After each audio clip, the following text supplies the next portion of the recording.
Hello అండి. ముందుగా అందరికీ వరలక్ష్మి వ్రతం శుభాకాంక్షలు. ఈరోజైతే వరలక్ష్మి వ్రతానికి చాలా సింపుల్గా ఎవరన్నా ఈజీగా చేసేలాగా ఒకే ఒక కప్పు బొంబాయి రవ్వతో అదిరిపోయేలాగా స్వీట్ అయితే చేసేసుకుందామా.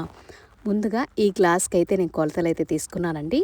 స్టవ్ మీద ఒక గిన్నె అయితే పెట్టేసుకునేసి ఆ గ్లాస్తో 3 గ్లాసులు వాటర్ అయితే పోసేసుకోవాలి. ఇందులో కొద్దిగా కలర్ అయితే ఫుడ్ కలర్ అయితే వేస్తున్నాను. మీకు ఏ కలర్ కావాలో ఆ కలర్ అయితే వేసేసుకునేసి దీంట్లో వాటర్ అంతా బాగా మరిగేలాగా అయితే చేసుకోవాలి. ఈ వాటర్ మరిగే లోపల స్టవ్ మీద ప్యాన్ అయితే పెట్టేసుకోవాలి. ఇందులో 2 స్పూన్లు నెయ్యి అయితే పోసేసుకుందాం. నెయ్యి బాగా కరిగిన తర్వాత కట్ చేసుకున్న జీడిపప్పు అయితే వేసేసుకోవాలి. కొద్దిగా కలర్ చేంజ్ అయిన తర్వాత ఎండు ద్రాక్ష కూడా వేసేసుకుందాము. ఎండు ద్రాక్ష బాగా బుడ్డల్లాగా ఉబ్బిన తర్వాత అయితే ఒక ప్లేట్లోకి అయితే తీసేసుకోవాలండి.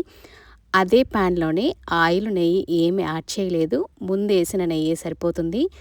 ఒక గ్లాస్తో మనం తీసుకున్న కొలతల ప్రకారమే రవ్వ అయితే వేసేసుకోవాలి. ఈ రవ్వ బాగా పొడి పొడిగా వచ్చిన తర్వాత ముందుగా ఉడికించుకున్నాం కదా, ఈ వాటర్ అయితే పోసేసుకుందాము. బాగా కలబెడుతూనండి, లేకపోతే ఉండలైతే కట్టేస్తుంది. ఈ విధంగా వచ్చిన తర్వాత ఇప్పుడు ఒక స్పూన్ యాలకుల పొడి కూడా వేసేసుకుందాము.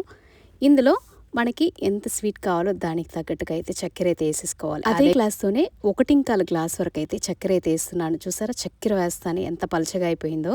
ఈ విధంగా పలచగా వచ్చిన తర్వాత ఒక స్పూన్ నెయ్యి కూడా వేసేసుకునేసి అలా అయితే కలిపేసుకోవాలండి.